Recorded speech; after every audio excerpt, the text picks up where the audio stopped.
রাজনৈতিক দলের সদস্যবৃন্দ বিভিন্ন ইস্যুতে আমাদের মধ্যে ভিন্ন ভিন্ন মতভেদ থাকবে, কিন্তু সেই ভিন্ন মত নিরসনে আলোচনা হবে।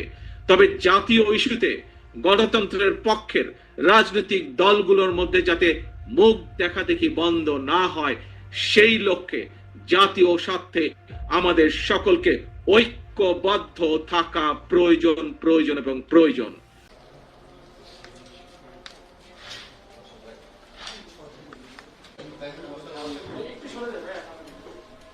কারণ আমি বিশ্বাস করি জাতীয় স্বার্থে আমাদের সকলকে ঐক্যবদ্ধ থাকা প্রয়োজন। কারণ আমি বিশ্বাস করি ধর্ম, দর্শন, মত যার যার, রাষ্ট্র আমাদের সবার।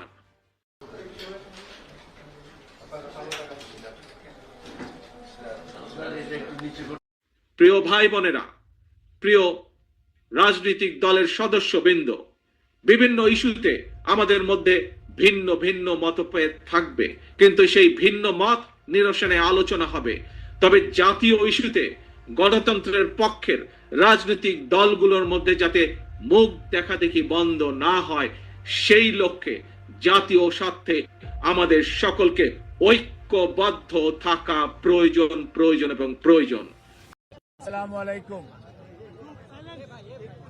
আমরা সবাই জানি গত 23শে নভেম্বর সন্ধ্যার পরে বাংলাদেশের তিনবারের সাবেক প্রধানমন্ত্রী, বাংলাদেশ জাতীয়তাবাদী দলের চেয়ারপারসন দেশনেত্রী বেগম খালেদা জিয়া কে উনার শারীরিক পরীক্ষা নিরীক্ষা এবং উনি একটু অসুস্থ বোধ করায় ওনাকে প্রতিবারের ন্যায় এবার কেয়ার হসপিটালে নিয়ে আসা হয়। কারণ আমি বিশ্বাস করি জাতীয় স্বার্থে আমাদের সকলকে ঐক্যবদ্ধ থাকা প্রয়োজন।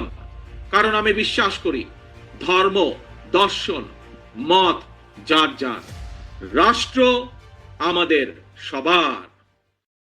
জিন্দেগির সমস্ত গুনাহগার অপরাধগুলিকে মাফ করে দাও ইয়া আল্লাহ, স্বজনদেরকে মাফ করে দাও। উম্মতে মুহাম্মদ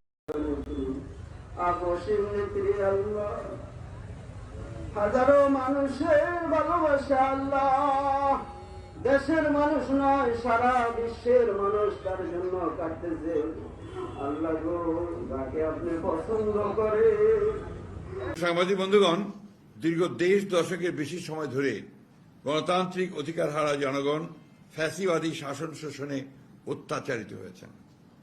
ফ্যাসিবাদ বিরোধী ধারাবাহিক আন্দোলন সংগ্রামের জেরে শেষ পর্যন্ত হাজারো শহীদের আত্মত্যাগের বিনিময়ে তিনবারের প্রধানমন্ত্রী বেগম খালেদা জিয়া মাহবুব, তিনি অসুস্থ অবস্থায় আছে মাহবুব।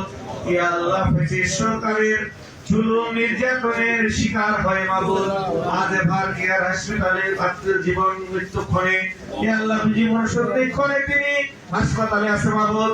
ইয়া আল্লাহ, তিনার যদি হায়াত থেকে থাকে মাহবুব, তিনাকে সুস্থ করে দাও। ইয়া আল্লাহ।